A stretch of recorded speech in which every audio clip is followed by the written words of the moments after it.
Welcome to the Gibberpish podcast.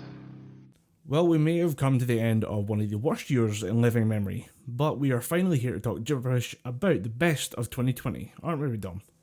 Yeah, and that is a sentence that may be weird to some people, talking about the best of 2020, but amidst all the, the shit and the chaos that was 2020, there were some little good bits in there. Yeah, I think with the general angle of gibberish is to enjoy a bit of positivity, and when it came to best of 2019, first of all, we said that 2019 was a shit year, and that 2020 would be much better, and we're looking forward to see some optimistic changes in life. With that, I'd like to formally apologise on behalf of the Gibberpish podcast. In 2019, you were definitely a year that sucks dick, but I'm pretty sure if we told 2020 to suck a dick, it would actually bite the dick that it was trying to suck. Yeah, it would use teeth. A toothy blowjob. Thank you very much, 2020. You absolute steaming pile of garbage. But as Dom said, there's something to appreciate in even a year this bad. So this is some little golden nuggets in amongst all the turds. Yeah, that's what this episode will be. This will be our best of 2019. We would love to do a worst of 2020 episode, but I think if we just stick with the best of 2020, we can maybe spread out a positivity, which is maybe the goal of the Gibberpish podcast. The worst of 2020 would be a far too long podcast. It would end up being 6-7 hours just talking about and this fucker. Then we get into the Donald Trump segment. Then that's a 4-hour block. Then we 3 days later talking about shit films and things like that. And I could go for days about how crap the Monster Hunter movie looked. Actually, we should probably maybe get into a few of the details on like what's going to make it to the list this year, because 2020 had a bit of a shoddy release schedule for just about everything, and I think in this we're going to talk about stuff like our best music, the best movie we saw, the best TV show we saw, books we read, whatever that it'll be the best of, stuff that maybe wasn't all released in 2020, just because a lot of people cancel or postpone things based on getting a better release later in the year, hopefully when the vaccine came out in magical July somehow. A lot of this stuff got pushed back and pushed around on timetables, so there's really just, we're only really looking at what we consumed in 2020. So stuff might have a 2019 release date, but if we consumed it in 2020, it counts. Oh, cool. If that counts, I definitely have a best movie then, because I thought where the criteria was going to be had to have come out in 2020. But yeah, if that counts, I definitely have a best movie. Well, I think we're going to try and get as much that we can in 2020, just try and shine positivity there. But like, if something came out December 20th, 2019, I'm not going to like throw a hissy fit and just say, no, it doesn't count. Because I have all the categories written down in a notepad. There's like book, then there's a little bit about the book, TV show, a little bit about the TV show. And for the film category, I've just written the words fucking nothing right next to it. No, if you have something and it came out kind of later half of 2019, because I'm pretty sure technically mine did as well, because movies, the cinema industry this year took a fucking beating. Yeah, it wouldn't be the worst thing if your movie choice was from late 2019. But I think as with last year, we'll start with what we've learned from 2020, because I think we can learn anything even from the worst beatings. And do you want me to go first? Yeah, sure, Byron. So, 2020 was hard. There's no doubt about that. So if you feel like you failed this year, don't be too hard on yourself. Making it to the end of this year, you won. That's the passing grade this year. Because a lot of people didn't make it to the end of 2020. There's been some loss, there's been some hurt, there's been a lot of pain. So just, you made it this far, keep going forward. But I think we learned who and what really mattered to us. I hope everyone got a chance to kind of reevaluate their lives this year, take a bit of stock, and realise what you've kind of maybe been wasting time and effort on. And I hope people get the chance to get rid of excess baggage and stuff that weighs them down and refocus the energy on living better lives with what you love and what you want to do and what you want to pursue and who you want to pursue it with. I think that should be our goal for 2021. How about you? I definitely, just to kind of build on what you said, that I definitely had a lot of that this year. Kind of building on the life lesson from the 2019 podcast when I talked about, don't really hang around with shitty people, and if you're not getting anything out of that, don't be ashamed of, backing away. I definitely had a lot of that when I just thought, you know what, these people don't, engage me in any kind of positive way. They just, downtrodden or make me feel downtrodden, a bit angry, a bit anxious. So yeah, definitely learn to kind of redirect energies towards things that actually matter. Yeah. Fuck, when you think you're about to sneeze and it just turns out to be a fucking tickle that goes nowhere. That's it. You're 2021. Getting rid of half-ass sneezes. Yeah. Whole-ass sneezes. Get rid of that shit. Nothing less. Right, what is your lesson for 2020? Obviously, part of my lesson is still the kind of like yours as well, because actually mine's was a two-parter because I'm indecisive. Focus your energies in different things. Don't waste your time, because lockdown showed us that while we might have a lot of free time, it's important to use it wisely.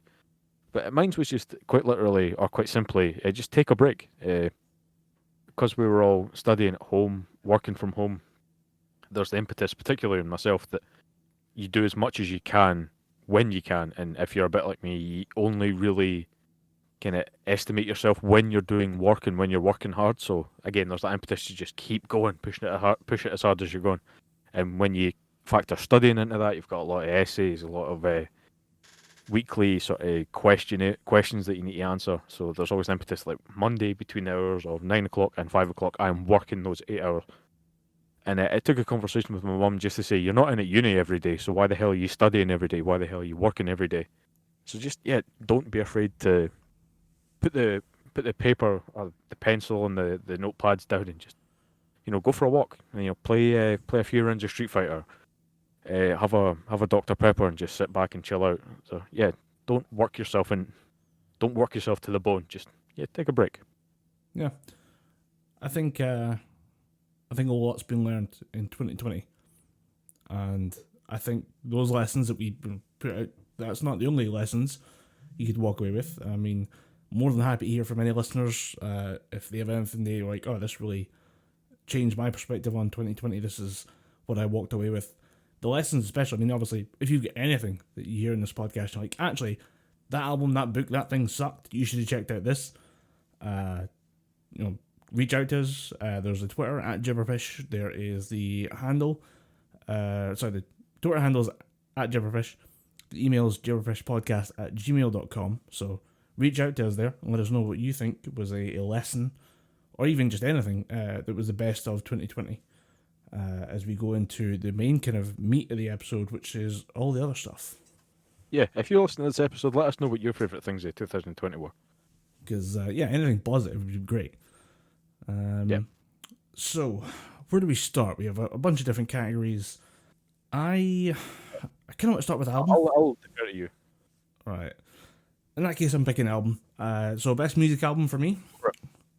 I went back and forth on this one a couple times. There's been a few decent metal releases, but I think with everyone hoping to put off an album release in favour of doing a tour next year, I think a lot of stuff may have been rescheduled. But actually, the one album that I'm picking is the album that came forward in release date, Run the Jewels 4 by Run the Jewels. And I chose this as my best album of the year because it was hauntingly accurate. When it came to the kind of current political climate and the death of George Floyd earlier this year. But the fact that it is both so of the moment, but I think with time this has become quite timeless. I think there's a couple of great singles on here. The music video for Walking in the Snow, the one that is accidentally referencing the death of George Floyd by talking about the death of Eric Garner, is the music video for that came out the other day. I retweeted it with the catchphrase, suck it Toy Story, because it's stop motion animation with toys, which is pretty cool. But I think this album, as with all the stuff that they release, it's so high quality, I can't put it any higher than that, other than just say it is my album of the year. Run the Jewels is always one band that I've known about, but I've never actively jumped into past that one song, Run the Jewels, that was on This Is Not Happening on Comedy Central, but you're saying they're worth jumping into. Oh, definitely. Their back catalogue is fantastic. And Run the Jewels 4 is just a really good quality production as far as the actual quality of the audio that they use. Apparently it was all done by LP. I would recommend it with a nice bassy set of headphones and just taking it from there and just letting it run. I would definitely recommend going into the singles that come out because they do pick and choose them quite well, but there's so much going on in the album. I would recommend sitting down with it and listening to it in order. I mean, even the stuff that I don't like on there, I'm like, you got to give it respect for the quality of what they've produced. So yeah. What about yours? What was your pick? Mine was an album that I'm surprised even came out. To be completely honest, because it was a supergroup that was formed of some pretty well-known faces in the metal community, and the first record was just fucking phenomenal. Real just fucking ground stomping album, and it's Killer Be Killed's Reluctant Hero. Deconstructing Self-Destruction was probably one of the best songs I've heard this year. And you know me, when it comes to new music, I tend to just go, I'll get to it, but then go back to the older stuff. But this one definitely grabbed my attention and held me in place for several replays. And yeah, I say it's surprising because supergroups tend to just release one record, then disband because they tend to be some of the biggest names in metal. So they Yeah. can show up to the record and go, yeah, we did that, let's go. The fact that these guys made time to come back for a new record was pretty damn good. And the fact that it was held to such high quality was just fucking outstanding. Yeah, it's amazing that Max Cavalera didn't just start a new project as he normally does. Yeah, that guy's one of the busiest dudes in metal. It's unbelievable how much that guy works. Yeah. I did actually, this is one of the few categories where I have a runner-up for this category. I wanted to say the new Amaranth album was fantastic. Absolute, well, even just like weird cringy stuff like Boom in there, you're like, okay, it's fun, it's catchy, it goes on in the gym, it goes on when you're on for a run. But the album committed a fatal flaw. When you have a song with Angela Gossow on it, and you choose to release on the album a version without Angela Gossow, I cannot forgive that. Oh, Yeah. that's bad. I mean, So they released the Angela Gossow version as a single or EP? yep, that came out as a single, and that came out in advance of the album. And then when it came to the actual album version of it, it was only the singers from Amaranth, which, yeah. That's why you're not getting top spot. If you want to learn a lesson from that, if you make a single with Angela Gossow, release it as part of your album. I have spoken. I have spoken.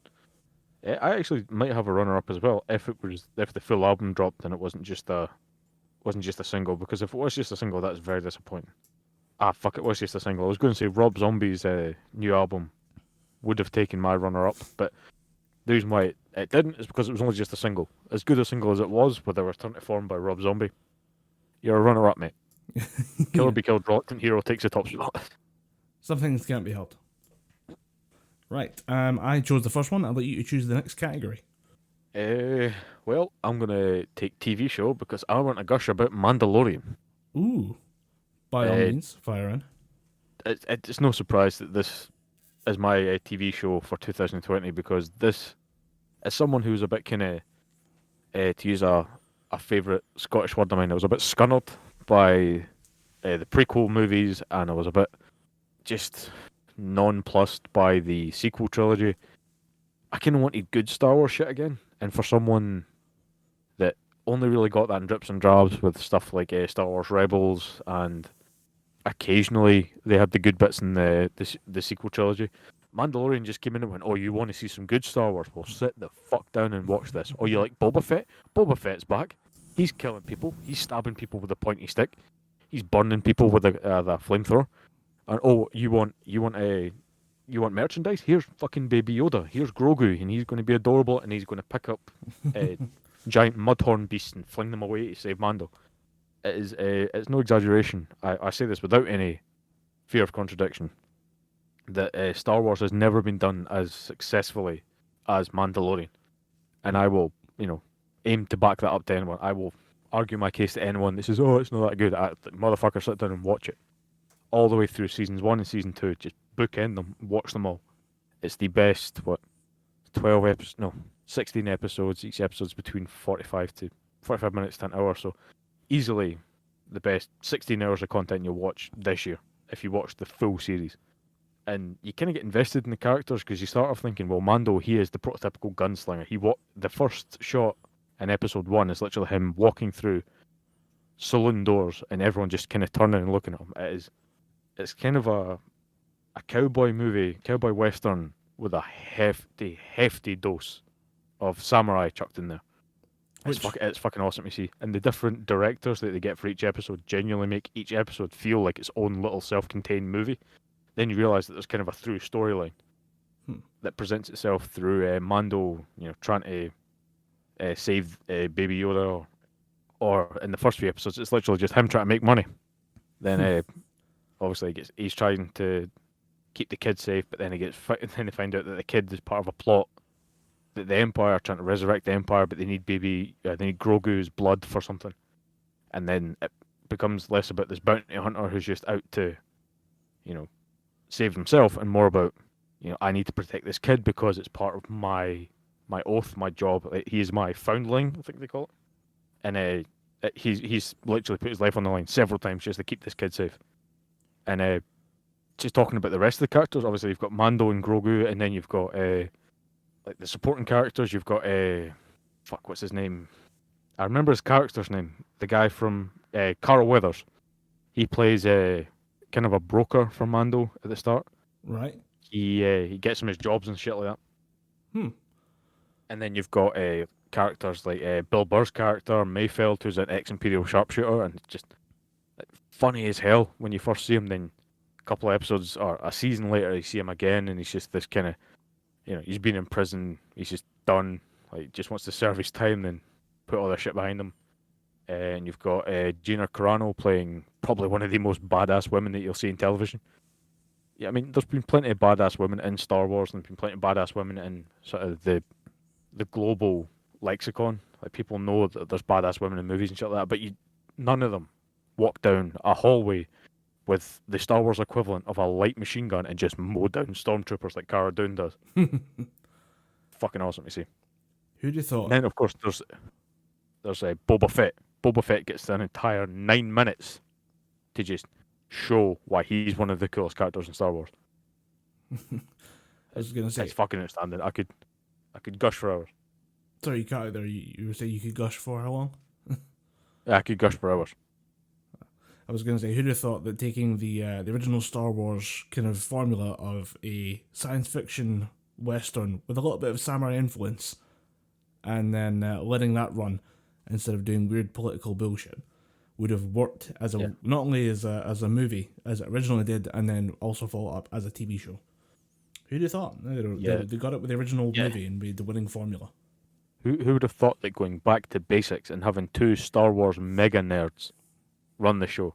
Because Jon Favreau and this guy Dave Filoni, who first showed up on my radar through Star Wars: The Clone Wars and Star Wars Rebels, the animated shows, and this guy is he is George Lucas 2.0. He's George Lucas's apprentice.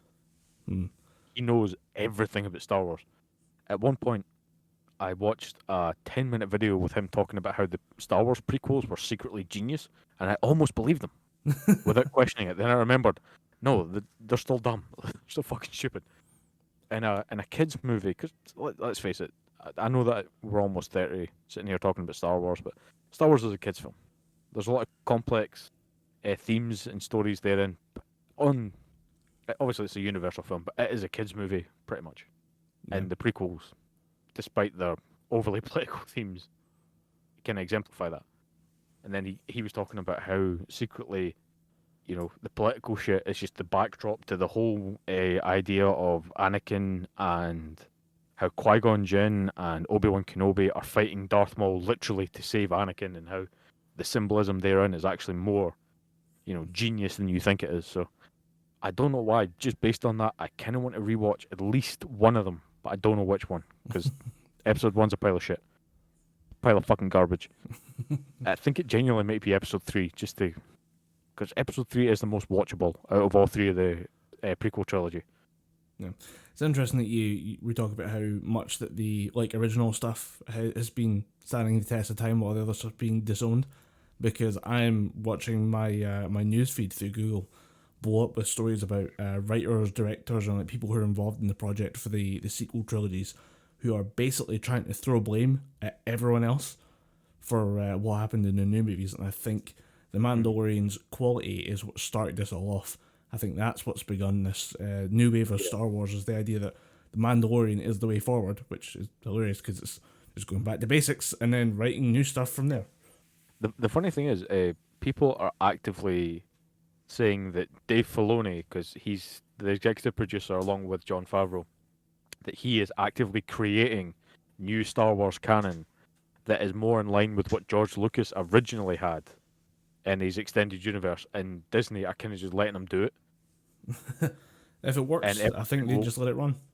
yeah, and this guy, when it comes to Star Wars, whatever he touches is gold, because he took a character called Ahsoka Tano, who was in Star Wars Rebels as a fairly prominent character, and she was almost the main. In fact, she was one of the main characters in Star Wars: The Clone Wars, and she was in the first 4 episodes of season 1, and it just wasn't working. He stepped in and just completely made her this, almost Boy Scout of a character. She was willing to save the galaxy, but she didn't really want to kill people. She always seen the good in people, and just he built Ahsoka Tano from this annoying little teenage character to just one of the most iconic and recognizable characters in Star Wars. Now to the point where Ahsoka Tano shows up in Mando, played by Rosario Dawson, and everyone's just going, "Holy shit, it's her from Clone Wars!"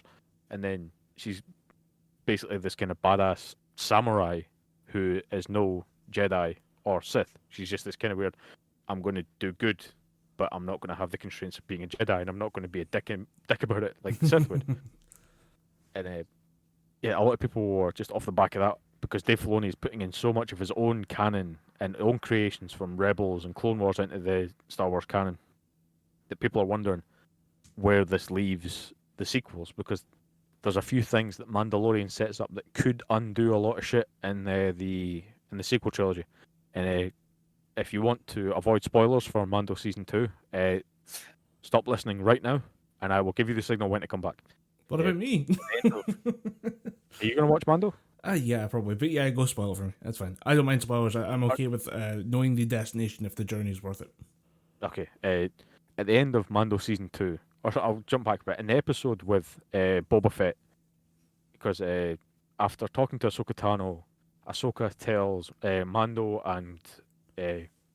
Mando to go to a planet called Tython, and there's a sort of Jedi monument, and if you put the child onto the Jedi monument, he will meditate, resonate with the Force, and he'll basically send out a beacon to any other surviving Jedi.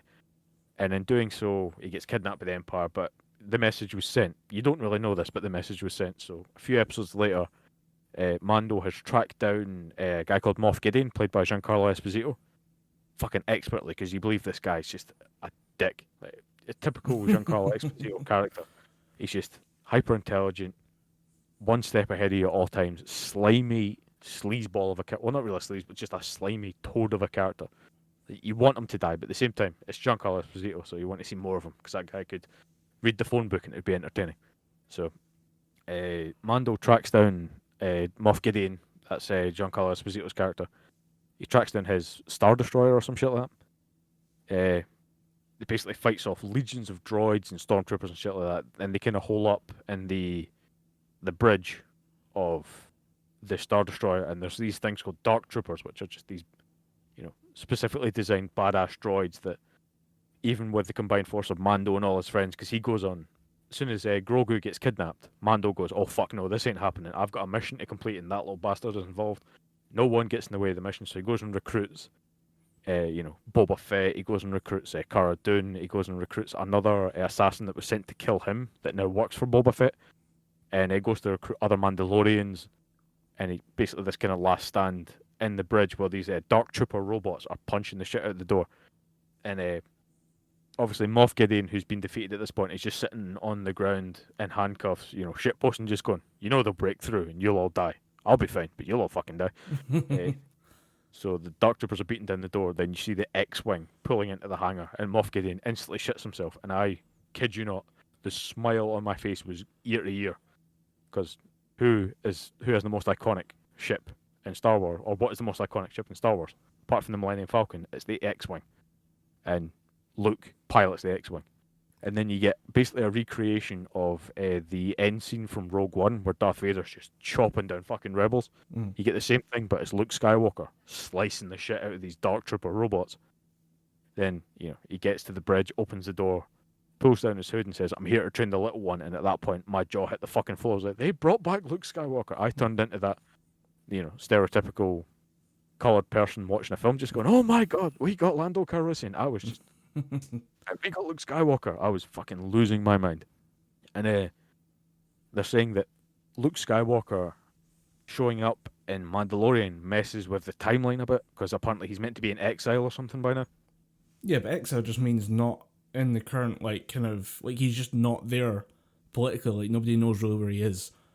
That wouldn't mess No, with I mean, it he's too meant to much. be on the island that you Right. find him in on In the in news, episode in the 9. new At the end of trilogy, yeah. episode 9. But yeah, the minute you see Luke Skywalker, obviously the CGI is a bit funky and they're not really experts in doing the kind of digital recreations as we've seen in Rogue One with Princess Leia's face and Grand Moff Tarkin's face. Peter Cushing and Carrie Fisher's digital recreations were a bit wonky. I mean, it looked like they stretched Carrie Fisher's old face because her nose was way bigger than it should have been, and her eyes were up at her forehead. It was unnatural, kind of creepy. But yeah, the minute you see Luke Skywalker walking in, you're like, holy fuck, this is cool as shit, and that's the draw to a show like Mando. It takes the old Star Wars formula, basically builds upon it, keeps it back to basics, and then adds in enough references and new characters and old characters, and just makes this really, really fucking good show that I would heartily recommend to anybody. And it quite rightly, quite deservedly, in my opinion, takes my favourite TV show of 2020. Gotta ask, you've referred to it multiple times as Mando. Is that now just the online tag for it, rather than saying Mandalorian every single time? No, they call him Mando in the show. Carl Weathers' character, Grief Karga, because I think there's only 2 or 3 people that actually know his real name. And in fact, no, the only person that knew his name was one of the other Mandalorians that were on the planet where he was set up. A character called the Armorer. She was the only person that knew his real name, and she died. Right. Or I think she died. She may have escaped, but yeah, the broker, Carl Weathers' character, who sets up all his missions, just keeps calling him Mando. So, and yeah, I think people just shorthand it to Mando. Right. I was worried that it just become, like, the way the show was referred to online by its fandom was Mando. And I'm like, please tell me you guys don't call yourself Fandos, as in, like, Fandalorians. At that point, I'm walking away from the series. I'm not going in there. You guys are too weird. But no, I just thought it was like a shorthand thing that the internet had redubbed the show the Mando. But no, it's fine. I mean, they probably have, but if the fans start calling themselves the Fandos or the Fandalorians, I'm out. I ain't doing it. It's like, oh, please tell me they haven't called themselves Fandalorians. Please, please, please don't. I can't join your weird Star Wars club if you call yourself Fandalorians. It's not happening. Right, I'm going to go with my pick of 2020 for TV show. And this should really not surprise anyone because we dedicated an entire episode to the show, The Boys. I fucking loved The Boys. I think it was probably the best time I had with the show in 2020. The Boys was my honourable mention. Yeah, I mean, this is like, it's the perfect so damn good anti-superhero thing. It's a palate cleanser after a decade or more of Marvel films, and then a decade of attempts by Warner Brothers to make the same films. I think this is like where we needed that little break, and it just so happens it comes in the middle of 2020, or most of my experience of it comes in 2020, when, you know, there just isn't a Marvel film coming out this year. It's super anti-American and anti-capitalist and very cynical look at, you know, a corporate world with superheroes, which is what would happen. You know, we love to think that the superhero comes in, flies in on a cape to save us all because it's the right thing to do, but I think we all deep down know there'd be a charge for it. And yeah, we gave an entire episode to season 1 and 2 for a reason. This is a damn good show with a lot to dive into. I mean, we talked about it for 90 minutes. I think we scratched the surface at best. And yeah, I'd highly recommend it to anyone else who's a bit numbed out on superheroes and just kind of wants something new. This is the twist that you're looking for that makes the superhero genre interesting again. Is that the same reason it came up as your honourable mention? Yeah, it came up as my honourable mention just because it cured my superhero fatigue, and it's genuinely, despite having piece of shit characters, probably one of the most interesting stories on TV right now. But whereas my superhero fatigue was pretty bad, it was nowhere near as bad as my Star Wars fatigue. Mm-hmm. And Mando just erased that completely. So that's why it's Mando's a 10, The Boys a 9.9. So it was very close. Fun enough, my runner-up was Bojack Horseman, Season 6, Part 2. Because I gave my show of the year for 2019 was Season 6, Part 1. And genuinely did say at the time, there's a good chance if they nail the landing on this, it's my show of the year for 2020. But I just had to give it to the boys. The Bojack Horseman finale was still great. I don't think I could have found a way to end the show better than they did. But yeah, showing that, at the end of the show that Bojack did burn every last bridge in town and almost or came close to paying very heavy prices for it. I think the way they ended Bojack Season 6 was fantastic. But the boys takes it from me every single day of the week. Yeah, it was like I said, it was a tough decision, but I will agree that the boys, even just on a spectacle level, in terms of what happens in that show, it is genuinely one of the greatest shows. Yeah, that could happen. Say like I could love have a happened good. in 2020. Yeah, I do like the idea that like you're saying it's got asshole characters. I'm like, that's why I love the show so much. It's so full to the brim with assholes. Except the female. The female can do no wrong. True. Yeah, she is the waifu above all waifus. God damn it! I follow her. I've started following her on Twitter, on Instagram. It's the most wholesome shit. There was an Instagram video that she put up, and it was her and Erin Moriarty, who plays Starlight, making fucking carbonara. Nice. Oh no, it was making drinks. And then the video that she posted after that was her making carbonara in a Japanese style.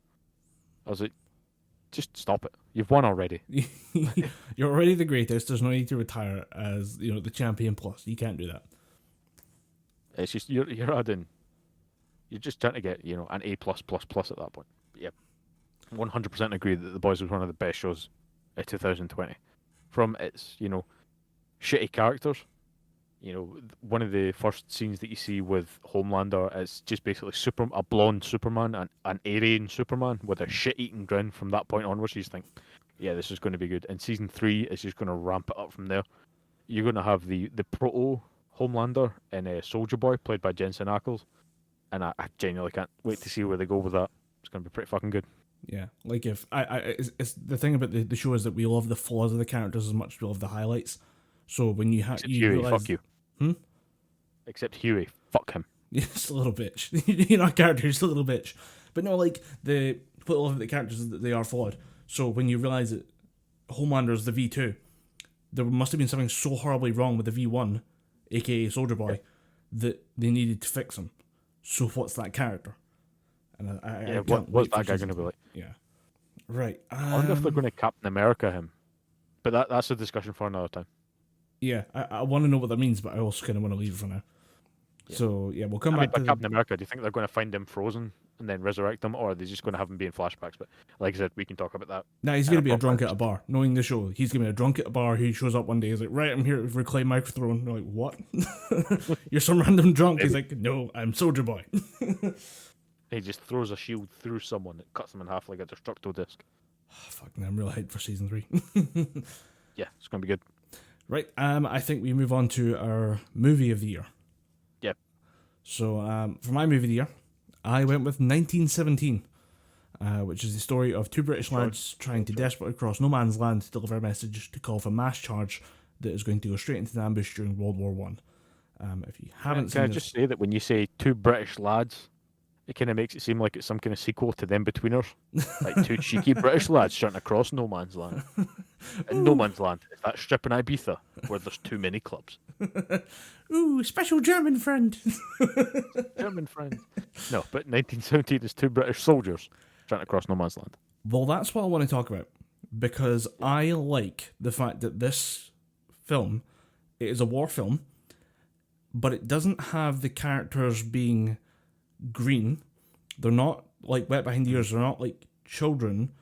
These are young men, though. And I do think of them as young lads, because the thing that always terrifies the hell out of me about World War One is that so many soldiers were drafted. So many soldiers were just young men who were told, lads, you're not going to work today. You're off to join the army to go fight in a war. And there's a good chance you're going to get mowed down by a German machine gun. And that terrifies me in a way I still haven't quite wrestled with to this day, since I heard about the fact that people were drafted in World War One. Yeah, conscription was a motherfucker, and if they ever bring that back, we're screwed. Yeah.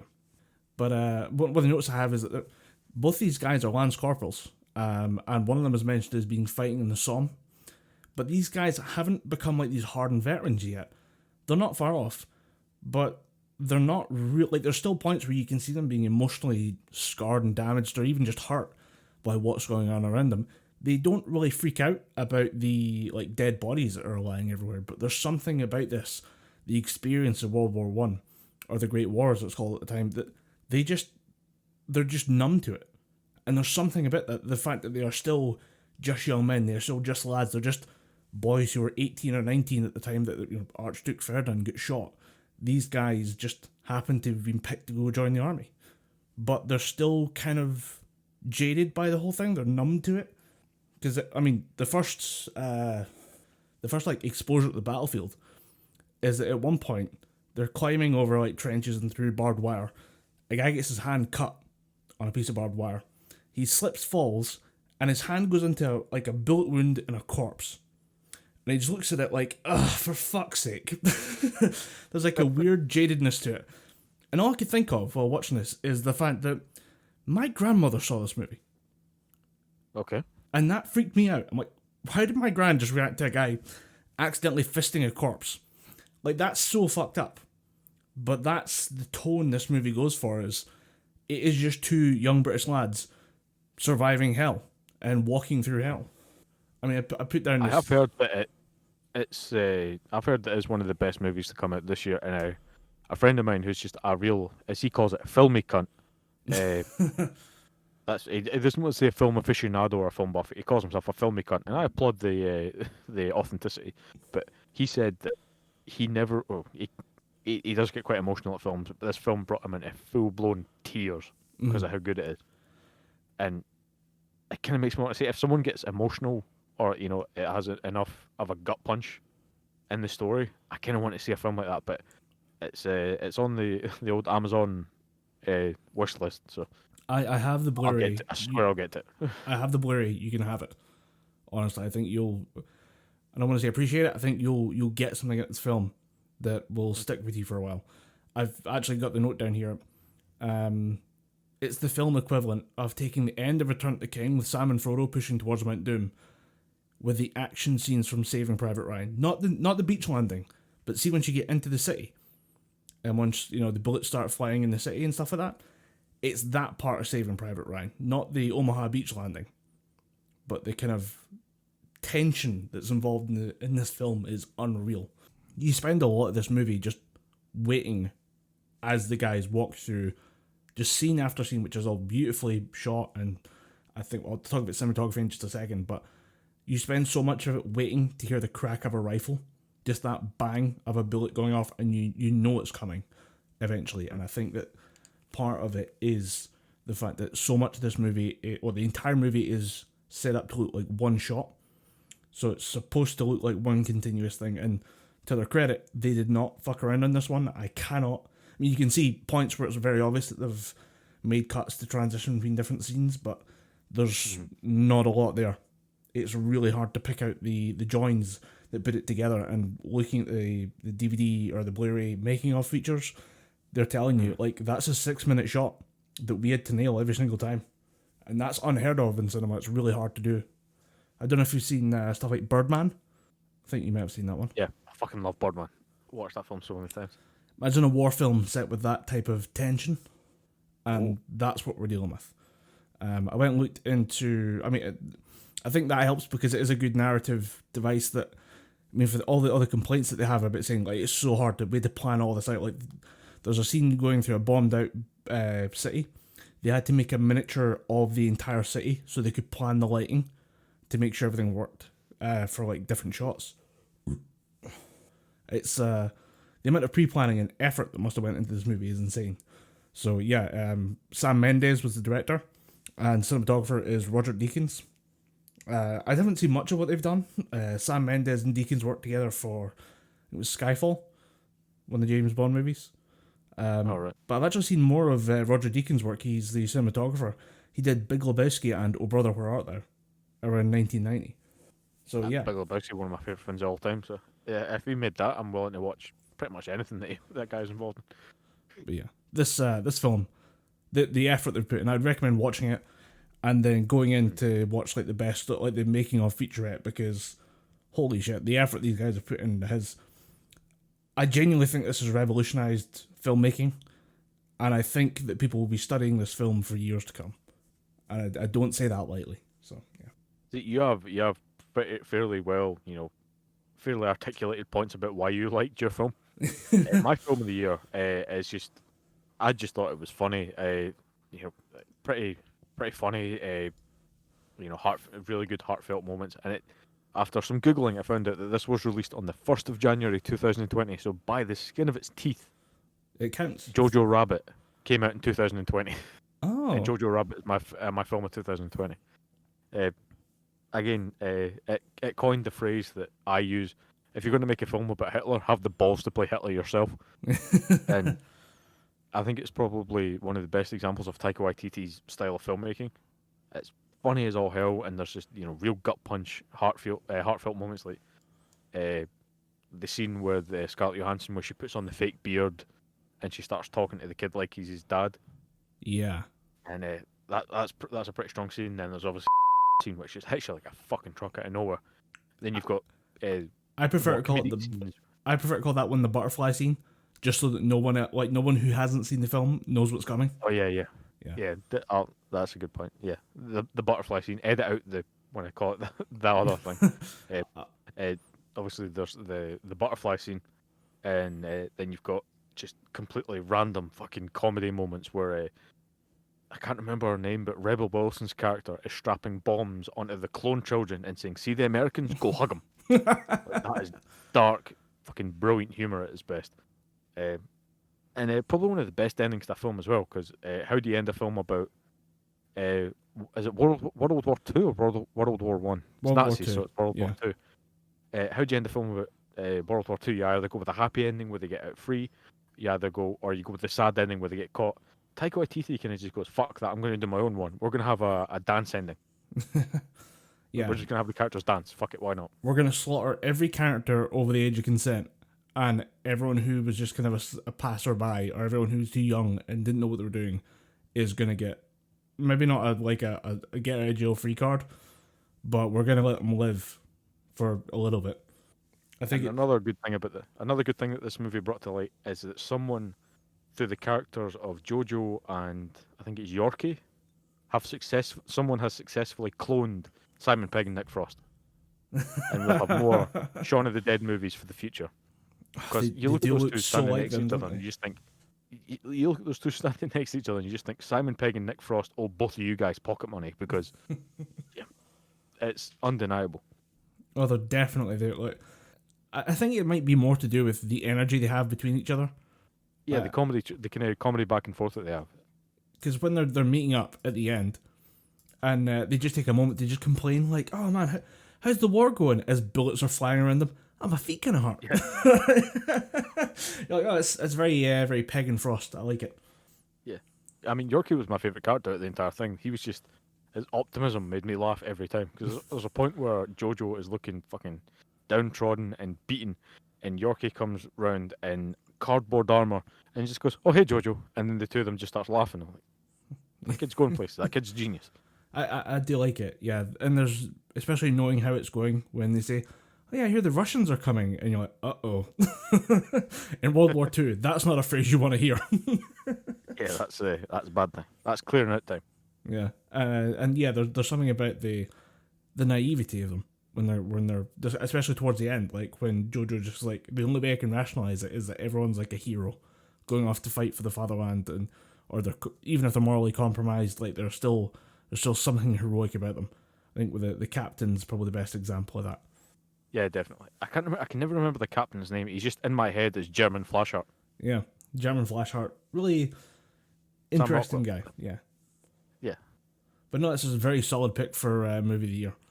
My runner-up was going to be Joker, but I have rewatched Jojo Rabbit. I haven't yet watched Joker a second time. Was that 2020? Yes, I think. This year is such a mindfuck for me. I cannot place where certain things came out. because those are actually surprisingly solid films. Actually, now that you mentioned that they're out in 2020, Joker and Jojo Rabbit. No, Joker was 2nd of October 2019. So yeah, Joker okay. doesn't count. Fuck Joker. Good film, but you didn't come out in 2020, so fuck you. Still a phenomenal film. Right. I think we'll leave you with the next category. Let's. Yeah, I'm feeling some comic books. Let's talk comic books. Uh, I'll let you. I'll cede the floor to you because I know you've just been tearing through these Western comic books. Just voracious.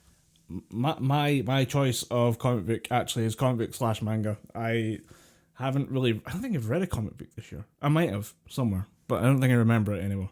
2020, as I say, has been a blur, and most of it involves a lot of bourbon. So I chose for my cartoon drawing book, I chose Wotakoi, Love is Hard for Otaku, which is a manga series and now an anime about nerds falling in love. And if you wonder why I'm interested in that, it's because, well, duh, I'm a nerd. And it's nice to have hope sometimes. So I have been waiting for Volume 4 of this for, I think it was February I tried to place the order for this. And I got it in October. So I waited about 8 months to get this and finished it in a night. Because I was just so eager to catch up with the story. And yeah, there's something very comforting about a love story for some reason. It's very Moorish. You just keep going again and again and again. To just keep turning pages. And I don't know why I'm interested in the genre, but it's fun. It's lighthearted. It's filled with geek and gamer references, which are nice. It's nice to see them handled with a bit more respect than, say, Big Bang Theory, which has probably been the standard of like geek reference comedy for the last few years in the West. Unfortunately. They didn't so much slide the references in subtly as beat you over the head like, hey, you remember World of Warcraft? We're playing that right now. Yeah, we're cool. Hey, remember World of Warcraft? Yeah, well, we're playing World of Warcraft. Comedy gold, ladies and gentlemen, comedy gold. But yeah, I'd say that this is probably one of my favourite series for it because like there's something about the fact that the artist, Fujita, is willing to morph his style depending on what he wants to do. So if characters in the manga are making a reference to another show or another anime or something like that, they actually change the style of the character. So it's still definitively them, but it's drawn in another manga or anime style to match whatever they're talking about. And it's also at the point where they're all playing a game together. The entire show and the manga swap over to an entirely new style so that it reflects their characters in the game. I thought it was great. I really loved it. So Love is Hard for Otaku. That's my manga / comic book of the year. Sounds like a good pick if you're into all the mangas. But that sounded disingenuous as fuck. I apologize. Sounds like a good pick if you're a fucking weeb. I don't read much of the mangas. If I do read manga, it's weird video game tie-in mangas. But yeah. My pick for best comic book of the year is Dark Knight's Death Metal, which I've been reading free versions of online because I just wanted to see the story continue. The Dark Knight's the Death Metal or the Metal Dark Knight's Metal story is basically that the dark multiverse is trying to bleed through into the regular multiverse, and they basically need a conduit to burst forth from. And that conduit is Batman, who has to be treated with 5 interdimensional metals so that the dark multiverse can bleed through into the regular multiverse. And it kind of explains the why of Batman, why Batman seems to come back from near death, why Batman can almost disappear in broad daylight. And the Dark Knight's Death Metal is basically what happens if the dark multiverse basically succeeds. What happens if they're already in the mainline DC universe. And it's basically the Justice League and all the other DC characters working to try and beat a character called the Batman Who Laughs. Oh, right, yeah, I think you know this one. Taking on a life of his own in terms of the canon. Fans just, including, I'm not a massive fan, but I'll enjoy a good villain when it's there. Yeah. And there's definitely an aesthetic. I'm trying to figure out. Sorry? I was saying there's definitely an aesthetic to him, and especially when you realise how they've made the Batman Who Laughs or whatever, what he's supposed to represent, I can see why he's a fan favourite. He's just a Joker. He's what would happen if the Joker and Batman did the fusion dance. You'd get the Batman Who Laughs, all the skill and prowess of Batman with none of the mental uh, inhibitions. Just he will cut a guy's head off as soon as you look at them. And the shit that happens in Dark Knight's Death Metal, Wonder Woman makes a chainsaw out of the Invisible Jet. Fucking what? Yeah, she makes a chainsaw out of the Invisible Jet that is capable of killing gods. Superman grafts some kind of indestructible metal onto his arm and grows out like long ass black hair. Looks like something out of a metal character. Batman becomes Darkseid. One of the Robins is a creature called a Starro, which is this kind of thing that feeds on human emotion. It basically puts them into this kind of weird fugue state where they are living their best life, but they're just feeding off of the human's energy. Right. There's a Robin version of that, and he's one of the best Robins of all time. It's just this fucking ludicrous story. See, but I thought couldn't put down the first one, and when I get the collected version in February, I'm going to fucking read that cover to cover again. I thought I'd seen something like this. I did remember there being like the Bat Who Laughs, and there being different versions of like evil Batman fused with another member of the Justice League. Yeah, that's this. It's the continuation of that story. Right, I was going to say, because I don't remember it going that far. Because I remember what I read, that basically by the time the book's finished, the Batman and the Justice League team up to kick out all the Batman, or the evil Batman, the evil fusion Batman, by just like everyone like tries to fight their version of Batman, which is the dumbest thing I've ever heard of. Because it's like, their fused Batman already beat you in their timeline, and now you think you can stop them, or you dumb. But everyone just moves one to the left, and they win. Yeah. But this is just, you're saying this is like what happens if they don't win, and then the story goes down another like year or so. It picks up not too long after that, because they realise that the Batman Who Laughs is a motherfucker, and he's like Batman. He has contingencies for his contingencies, so he, has a backup plan if this fails, and it involves you've heard of Watchmen, right? Yes. You know who Dr. Manhattan is? Yes. He is now part of the mainline DC comics, so the Batman Who Laughs plan basically involves an evil Dr. Manhattan who can basically bend space and time at his own will. And I can't remember off the top of my head. I'm going to reread it, but basically his plan involves making an evil Batman version of Dr. Manhattan. Right. And that's his kind of final gambit. It sounds hokey. It sounds hokey as all shit. But trust me, it is one of the best comic books of this year. In fact, the best comic book of the year, in my opinion. I mean, to be fair, it is a superhero version of painting the bat signal on a like nuclear warhead and then throwing it at Washington DC. Like, it is what's going to happen. Like, if you make that decision, it's going to go nuclear. Everyone's going to fucking die. It does sound a bit silly, but it's going to work. Let's be honest. If you can convince Dr. Manhattan to just wipe out the planet, he will do it for fun. That's not even the funniest part of the book, man. Obviously, the Batman Who Laughs is recruiting evil Batmen from other taken over universes. So there's evil, like sort of Batman Beyond from the Batman Beyond TV show. He's I think they call him the Beyonder, basically evil version of Batman from that. There's an evil version of Batman who had to upload his mind to a computer, and then that computer downloaded itself into an animatronic T-Rex. I fucking love Batman comic books. They're so awesome. Like, he just goes to like, what's the next fun idea you can think of? He then downloads himself into a mecha T-Rex. Fucking go for it. That's the new Batman. Well, after that, Batcow? Sure, let's do it. Just a daily reminder that Batcow is a thing. Wait, what? It's just, yeah, Batcow is a thing. Damian Wayne, who's Bruce Wayne's biological son and a Robin at one point, Fucks a cow. finds a cow with a kind of bat-like symbol on its face. It kind of looks like it has a Batman mask on, and he adopts it. Then basically proclaims to Bruce Wayne, "I no longer eat meat. I'm vegetarian. Meat bat cow." Please tell me at that point Batman slaps the shit out of him. No, Batman just kind of goes, "Okay, put it with the rest." Kids will be kids. No, because at this point, Batman is Dick Grayson, and Dick Grayson just goes, "Sure, whatever you want, kid." That's so bad. He's not his dad. He can't tell him to put it back. Yeah, I'm pretty sure if someone shows up to your house with a cow, you can tell them to fuck off.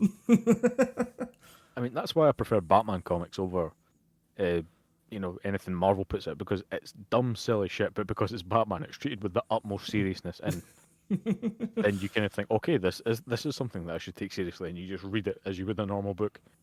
I hope that no one had any kind of worry when they're like, to be a comic book artist is a lot of hard work. To be able to do any quality level drawing is a lot of hard work and effort and years of dedication. Can you imagine spending years of your life getting to the point to advance your career to the point where you can draw Batcow? I'd be looking at that paper like, I want to quit. I want to quit and do my own thing. I'm done. This is not worth the paycheck. I have done 5 iterations of these fucking udders. I am done with Batcow. Fuck this. I'm going home. I need a moment after that one. It's good, man. It's all good shit. It doesn't take itself as seriously as Marvel does, and comes across as better, I think, because it's willing to do some things that are a bit silly. Because you've got characters like Batcow, you've got characters like Detective Chimp, you've got characters like Cosmic Cabby that are just these dumb, hokey, cheesy characters, but they're handled with kind of respect, and it works, in my opinion. Works better than anything that Marvel's put out. Because you know what happened with Safe Space and Snowflake, the new X-Men characters that people didn't really take to all that well. I heard about the launch of these new characters from the Marvel Universe, but I didn't follow up with what happened. Basically, they came out and they were meant to be transgender. They're meant to be basically LGBTQIA. I don't know what all those letters stand for, but they made woke progressive characters. Permutations. Yeah, they make progressive characters. And the internet just said, you called them Safe Space and Snowflake. What the fuck is wrong with you? Then DC just stepped in and went, oh, we're just going to make a progressive character, but we're going to make it the Flash. So they released a new speedster called Speed, and he's exactly all of those things. And everyone just kind of went, that's what you do. Do more of that. Yeah. Make a good character. That is. There you go. Like, give us a Robin, give us a Kid Flash, give us a Green, give us a Speedy, because Green Arrow's sidekick is called Speedy. You'd think it'd be Red Arrow or something like that. Well, it was Red Arrow. Fuck it. I'm not going to get into minutiae of comics, but give us one of those characters, but they just happen to be one of those representations. Yeah, it's a hard balancing act for like current studios who want to appear progressive and don't realize that we don't want like an over the top pushy character. We want a good character who happens to be gay. I think that's what's missing from a lot of discussion. It's not, it's not hard to do. Just make them interesting, and then, as a side note, it's a little asterisk. But yeah, from there, I think, is it my choice now? I think you chose comic book. Yeah, I went with comic book, so we're down to the last 3, I think. I got 2. Oh no, but you had a few extra that I didn't choose for a category, so I didn't have anything in there. I was going to choose game. Yeah, let's go with game. So for my game of the year, I chose Carrion, which is a pixel art monster simulator, I guess is the best way to describe it. You're playing as an alien monster that consumes people as you invade a military facility. You start off as a weird ball of slime and tentacles in the bottom of a weird dank cave, and your objective is to reach the surface. Only thing is that on the way up there is an entire military base filled with armed guards who are more than happy to shoot you because, as I say, you're a Lovecraftian nightmare. And there's something about the feel of this game I can't describe until I just put a controller in your hands and just say, go.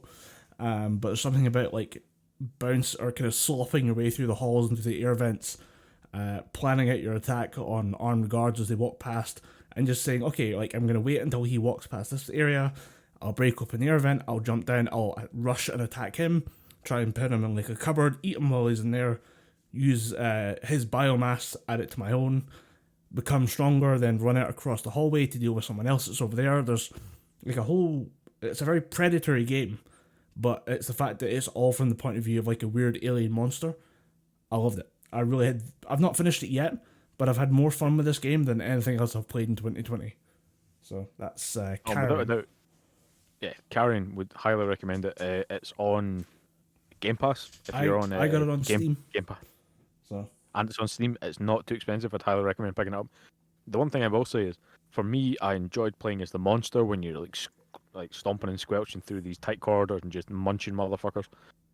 That's great. But then when you play as the human in the flashbacks, it's not giving me a clear indication of what the fuck to do.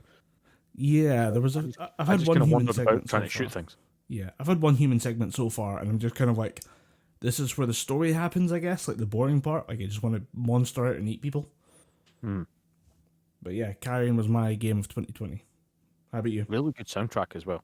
It's really good soundtrack and really good sound effects. Because when you munch people, you hear that kind of crunch Oh, yeah. and squelch and stuff. It's really good. It's really cool. There's the sloppy part of the meat, and then there's like the kind of like, oh, that was skull. That was bone. Yeah. He just crunched that guy's teeth. Yeah. Fantastic. So, your pick? My pick, originally, I'll go with my honourable mention first because I think a lot of people who listen to this might think, oh, Dom's going to pick Resident Evil 3. But Resident Evil 3 tried to do not enough. It tried to recreate the terror that you experienced when you've got Nemesis stalking you throughout Raccoon City, but to use a fighting game term, once the download was complete, Nemesis posed almost zero threat. And the download is complete. Once you've just realised the situation, you realised how to beat him, he poses no threat. And I think the last time I played the game, I finished it in an hour and 30 minutes. It's not a long game. There are speedrunners out there that have done it in 45. Holy shit. Maybe less. It's not. Yeah, it's not a long game. It's a good game. I still love it. I still replay it every now and again, but Yeah. it only gets honourable mention. My top spot goes to Streets of Rage 4. Mainly because games like The Last of Us Part 2, games like Final Fantasy 7 Remake, they're all good, but they're all just massively... They try and do everything. Streets of Rage kind of just does one thing. You walk forward, you punch the shit out of guys, it's hype as shit, and there's really good music. If you like the original games, you're going to fucking love this. Even if you don't, it's still simple enough to pick up and play. There's old characters in there from the other games that you're going to fucking love playing as, with new spins on them, and the sort of hidden characters that you get to unlock. It's just more of that. It's just older characters that have been put into the game with the same art style from the older games, so there's a bit of a retro feel to it. And genuinely, the game's pretty difficult, even on normal mode. It's all about, knowing when to attack, when to just stand back, when to move away so you don't get stunned, when to health manage, when to use one of your special moves to take away some of your health, when to use healing items, when to use weapons and stuff. There's a lot of management within the game, but at the same time, it's just pure Streets of Rage goodness. And it's, like I said, it's on the smaller scale of games, so it's not as big and bombastic as, say, Final Fantasy 7 Remake, and it's not as grindy as Hades, which, again, both good games, but Streets of Rage 4 for the nostalgia factor, for the simplicity, for the soundtrack, it takes top spot for me. Highly recommend Streets of Rage 4. Again, another game that's free on Game Pass. Yeah, and that's... I think there's something to be said, especially maybe as we get older, we're a bit busier.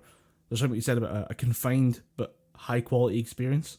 Like, Carrion isn't a 40-hour game. I'm playing Destiny right now, and I'm going back into the grind of that, and I'm like, this is minimum 10 hours of my week, every week, until I drop dead. And same with 7 Days to Die, like, that and Minecraft, we were talking about this yesterday with Jamie, the more you put into that, the better the game becomes, the more you can have fun with the stuff that's later on in the game. The early part of the game is just like a teaser, and it's to build towards better things later on, where you can actually have fun with it. Colin, I have to draw your attention to something. Did you just drop the fact that we were on a stream last night? I feel like we should call that out. I mentioned it casually. Let me just finish real quick and just say that, like, these big sprawling experiences are fun, but it's a different type of fun than something that is a very tailored and polished experience. And I think I appreciate that more than I did previously. And I think it is a time constraint thing. Absolutely, because I compared it to... Originally I was going to pick Jedi Fallen Order because that was the first Star Wars game, the first single-player Star Wars game where you play as a Jedi and it's fun. But performance issues kind of made me think, this game's maybe not as good as I thought it was, and there's just too much to do in that game between collecting Force Echoes and collecting lightsaber parts. There's just a lot to fucking do in that. Then you've got the combat challenges, then you've got collecting other collectibles. There's just too much in that game. And like you said, I think at some point you need to balance your own time and the time investment needed in playing all these big budget adventure games.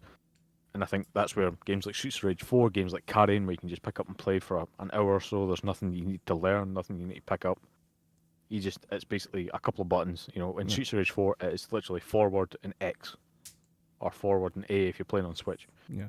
There's not a whole hell of a lot that you need to know about it, but for Star Wars, you need to, know when to parry, know when to use your force abilities, know when to switch between the split saber, the single-bladed saber, and the double-bladed saber. There's a lot involved in it, so if you're busy, the shorter games are going to be king. Definitely agreed on that one.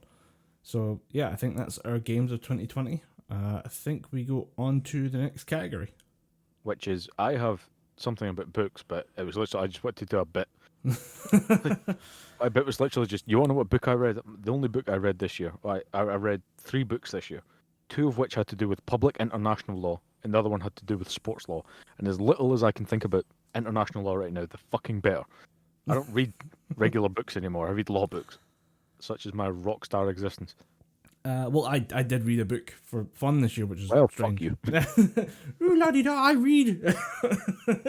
Reading friend. Ooh, reading friend. When did this become an In-Betweeners podcast? I don't fucking know. I wonder if we could do that. Just sit down for like a week, watch nothing but the In-Betweeners, and come back and just deep dive the In-Betweeners.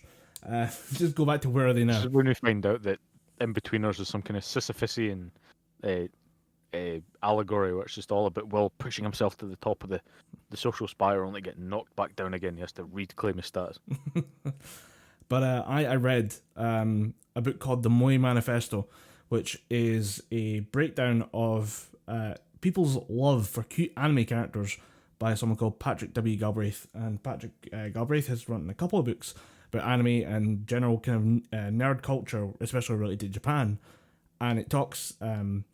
he's done a lot of talk about the era of cool Japan, which is basically in the 1990s, Japan made a big push to be seen as a cool hip place, which has led to, possibly, the proliferation of anime and stuff in the West. And I didn't really know this was like a targeted thing that they'd done. It was kind of impressive, like, oh fuck, they accidentally made half the planet fucking weebs as a government conspiracy. Holy shit. But the Moe Manifesto is to do with people's attractions to cute characters. And I was like, it is a weird thing that you can feel an attachment to a cartoon. The idea that you can connect not only like on a human level, but on a very empathetic level to a drawing, to a set of lines. Like, there's something very strange about that. And this was a good book to get me into the point of view of not just the people who make these things. There's a lot of discussions about character design, voicing these characters, even producing shows, and the experience of those people when it came to making these shows. And they were saying, I wanted to make a show for my little cousin or my daughter. I wanted her to have a cool female character she could look up to. And then all of a sudden, like, a bunch of 30-year-old dudes showed up and were like, we love your cartoon. She's so moe. And you're like, wait, what? It's such a total split between I'd say there's maybe 3 sections of this book, and they're quite well cut in between each other. And the first is like a 50-50 split of the people who make moe things, people who make moe, like the games, the cartoons, the shows and stuff, where they have like cute characters, and then the fans and people explaining why they like these characters so much, which I found quite interesting. But they start splicing in interviews with people who are maybe more academically minded, people who are studying this from like a society standpoint. Like, what does it say that you have like hundreds, if not thousands, of young men who, rather than pursue real relationships, would prefer to invest time and energy into a character that's a cartoon character? And there's a lot of harsh criticism in there for nerds and otaku and like just weebs that is very interesting to read as an outsider who's like, I can empathize with both sides of the discussion, but it's an interesting read. I like it. I think it also gave me a good definition of like nerds in general. I think it was, I forget the name, but there was an interview with someone who was saying there's something different about like a true nerd. And this is very interesting given how popular stuff like Lord of the Rings, Star Wars, and Game of Thrones is right now. How do you classify a true nerd? And it came down to the fact that there are people who are happy with what they have, like the surface level of a property like Star Wars, Lord of the Rings, and then there's people who have to go deeper. There's people who have to understand what's going on with different characters. People have to break things down, understand how things are made, and I'm like, that is the definition of nerddom that I've been trying to find for years. So yeah, I'd say this book taught me a lot. It's an interesting read. I actually did think of another book that I read in 2020, but I don't think it can be classified as a novel. It was the Dungeons and Dragons 5th edition Dungeon Master's Guide. That's the only book I read in 2020. Okay, So there's another definition of nerddom. Do you play D&D? I got really distracted through your discussion of that book that you were talking about because my brother's dog is sleeping with his eyes open and just staring at me and snoring. It's kind of weird. That's fucked. Oh, he's awake now. You said dog. Look, I'm weird. Someone yell walk. Maybe. Yeah. That's his deal. I don't take him. I don't take him out. But yeah, that was my book of the year. So Moy Manifesto. If you have like a spare time for like 200 pages worth of just people going, I don't understand why a bunch of 30-year-old men showed up to my comic book convention. I play a 12-year-old anime girl. It's an interesting read. Yeah, and if you're interested in D&D, the DMs get my book of the year. Yeah, the Dungeon Master's Guide for 5th edition is Dom Anderson's book of the year 2020. They're going to put big gold stickers on the front of the books, just saying some guy from some podcast. This was it. Hey, remember, we're a government agency. Yeah, government agent said this was some random government agent for some random podcast. This is book of the year. Right. What's the next category? The last one I have is online shit or a online series or YouTube video that you would signal boost recommend to other people. All right, yeah. Why don't you take us off for that one? So my favorite online thing that I discovered this year was it arose out of everything moving online. Because one of the worst things about lockdown is that people couldn't get to work and people couldn't make money, people couldn't earn a living, and no one was really hit harder by the lack of earnings than people in the entertainment industry. Artists. I'd say TV presenters were hit pretty hard, but they earn enough money, they can support themselves. But I'm talking about people on the kind of ground level, people who do conventions, people who run their own stores, and comedians. They were hit fairly hard about it. So most of the shit went online. So they started doing Zoom versions of stand-up gigs, and it was kind of eerie to watch at points because you'd watch this comedian who would usually kill a room in a venue in Edinburgh during the Fringe, and you watch them online, and he's telling brilliant jokes, but they're not getting any laughs because there's no one allowed to be in the room. But one of the places that kind of holds a special place in my heart because it was where I had my first legal beer.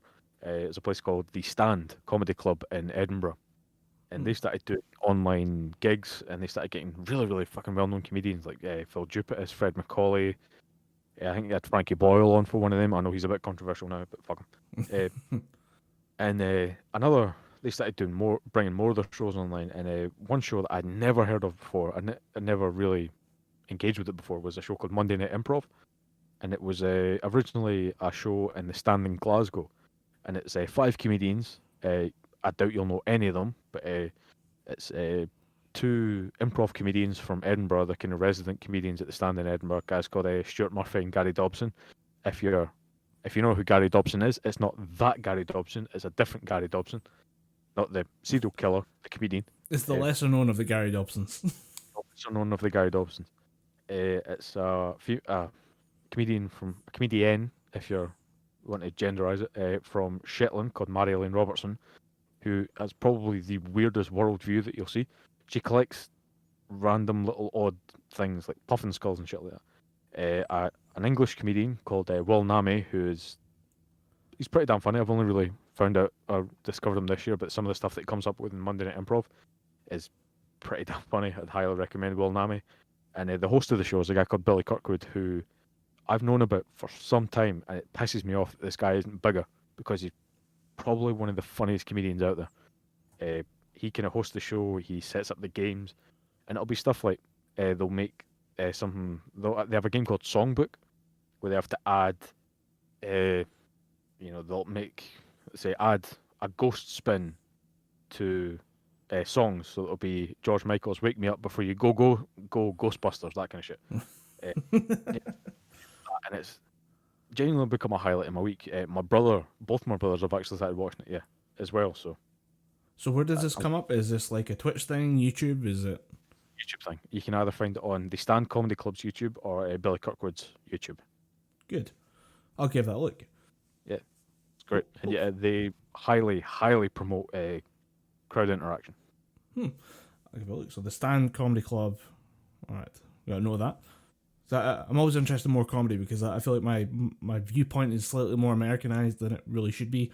I feel like you should really know more UK homegrown talent. And yeah, that sounds like a good way to find more people. The more comedians you've got in your roster, the better, I think. Yeah, and they host plenty of other live shows as well. So I'd highly recommend the Stand Comedy Club. And if the more money they get, the more chance they have of reopening. Because, like I said, I've been going to the Stand Comedy Club for years. It's where I had my first legal beer, and it's where I hope to have several more beers over the years. I did not mean for that to rhyme, but I'm happy with it. Right, so for my pick, I am obviously going weird. I think I mentioned him several times on the channel or on the podcast, but I'm a big fan of Super Eye Patch Wolf, who recently celebrated going over 1 million subscribers on YouTube. He had a very nice, intimate half-hour stream. He was home for the holidays visiting parents before Ireland went into another lockdown, and ran over the 1 million mark on his YouTube channel after a very popular video about Undertale. But I think probably my favourite video of his this year has to be the bizarre modern reality of Sonic the Hedgehog, which is a look at like the origin of Sonic the Hedgehog as a character in a video game, 30 to 40 years ago, and just his journey through various games, and then a massive downfall in like the quality of the games that were being made under his name, and then just watching the internet take that property and run with it, and just doing what the internet does best, which is get weird. And it's a weird look at amateur artists making their own versions of Sonic, including. I mean, I don't think you can call what the internet did with Sonic the Hedgehog, just putting their own spin on it. They went weird. How I went in lockdown weird times 1,000. They just went nuts. I mean, if you look at Sonic, that as the avatar of Sonic in the modern age is pretty damn close to like the general tone of Sonic fandom, but he went deep for this one. He found all the strange niche communities. It's weird. There's two versions of this video. I think I still have a link to the original version, which went a bit more into depth about the porn side of Sonic fandom, like the pornographic material that gets made, which is hilarious. But unfortunately, that went up on YouTube. YouTube said, "Oh hell no," and removed it, or basically blocked it and banned it. Because Sonic porn is weird and no one should see that. But he took the original chunk of it out and then put up the 34 minutes of footage that he had remaining, with a little intro, a little skit of him being like, "Hey, I tried to make the weird version of this video, but YouTube wouldn't let me. I went too far and I've removed all the porn from the video." And it's him trying to censor around all the weird, horrific shit that he shows. Oh, it was absolutely perilous at it. It was fucking brilliant. Weird. Even in the comics that they made, Knuckles was beat women at one point, and then there was the Brazilian. No, that was Brazilian Mega Man. There was variations on the Sonic story that were just fucking nuts. Well, that's what I found interesting about this video, and it's very good about the story that he tells throughout it, is that's the low point, where the fandom goes off the deep end, and all the weird personal OCs, the personal versions of Sonic characters, all the weird stuff comes out, all the bad drawings. And then there's the upswing, which features the Sonic movie that came out in 2019, or was that 2020 as well? It was the one that had the trailer came out. There was a massive fan backlash, and then they reanimated it all with a new Sonic. That features heavily in the video as like a turning point for the fandom, and the idea that it's on the what is it? Just been told that the Sonic movie came out in February. Oh yeah, because it is technically one of the highest grossing films of 2020. Yeah, it's the highest grossing superhero film of 2020. Yeah. So that features heavily as a plot point in his video to explain that the Sonic fandom is coming back in a very positive way. Like, the people who've been in the community for ages are making content officially with Sega now. And like, there's comic books and new TV shows being made by the like old school fans who just happen to have worked themselves into positions of creative power. And it's so heartwarming to see that Sonic is somehow turning itself around after like 30 years of existence, 10 of which it's been in the fucking ditch dying. There's something about that that's very uplifting, and it's a great arc of a journey for Sonic to go on. It is good to see that big game companies out there are still willing to let their fans have their day, so to speak. I mean, because you've got the bullshit with Nintendo with the free Melee thing, where there's a whole tournament using a modified version of Super Smash Bros. Melee that was just completely destroyed by Nintendo, because Nintendo just said, no, you're not using a modified version of our game, despite the fact that we gave you the go-ahead at one point. And you contrast that with Sega, where you've got I think a guy called Christian Whitehead, Sonic Mania, he made that? Yeah. I'm fact-checking every Sonic fact I'm making. A guy called Christian Whitehead, he made a mod for a Sonic game that kind of combined the best 2D levels. Sega got a hold of it and said, how about you make that official, and then you get the game Sonic Mania. Yeah. That guy is, I'm pretty sure, sitting comfy at Sega, ready to make a new Sonic game. He is actually featured in the video. He's one of the characters that's brought up, and they talk about his origins in the fandom, in the community, and then how it becomes this, like, he now becomes part of Sonic canon in a weird way. And it's a good look at the fan interaction between a piece of art and the actual fans as well. I think it's an interesting video. It's, as I say, it's got a good arc to it as well. So that's my pick of the internet. All right. Was there anything else we didn't cover? I mean, we did discuss our favorite word of 2020, but mine is, I'm not a fan of mine. Mine's a bit too aggressive. I didn't end up finding a word that I liked in 2020. I think I just hated everything about 2020 so much that, like, just having good media to consume was all I really wanted to focus on. But actually finding words that express how I feel in 2020 goes down a dark and horrific rabbit hole. So I don't have a word for 2020. I did have one word, but it was the word cunt rag. You spent so long not saying it, and then to just drop it in at the end. That's brilliant. I love it. I mean, I'm not going to explain why it's my favourite word, but it's a powerful word. It's self-explanatory. Yeah, it's not. It's situational, but it's a good word. So I think if we've covered everything, we'll leave it here, and we'll sign off for 2020. We're actually recording this the day before Hogmanay, just to give it a bit of context. So unless something spectacular happens tomorrow, I'm going to just say 2020, horrific year. Looking forward to the second half of 2021, personally. Don't think the first half of 2021 is going to be all that. But yeah, maybe we can get 6 decent months out of a 2-year span. I'll take that. Maybe. And I'll just leave you with this message that, again, we need to keep working to make 2021 a better year. The problems that we had in this year aren't going to disappear at 1 minute past 12 on the 1st of January. COVID's not going to go, oh shit, no, can't do it. He's in 2021, I'm 2020 only, I can't go that way. We still need to, keep working on shit. We still need to keep working together, and still need to obey the fucking rules, wear your fucking masks, you idiots. And if possible, take the vaccine. If you have the opportunity to take the vaccine, take it. If you get gills, you get gills. Just fucking take the vaccine. If you get gills, go for a fucking swim. Make the most of it, okay? You've suffered through 2020. Make the most of 2021 with a bit of teamwork, hard work, cooperation, and wearing a fucking mask.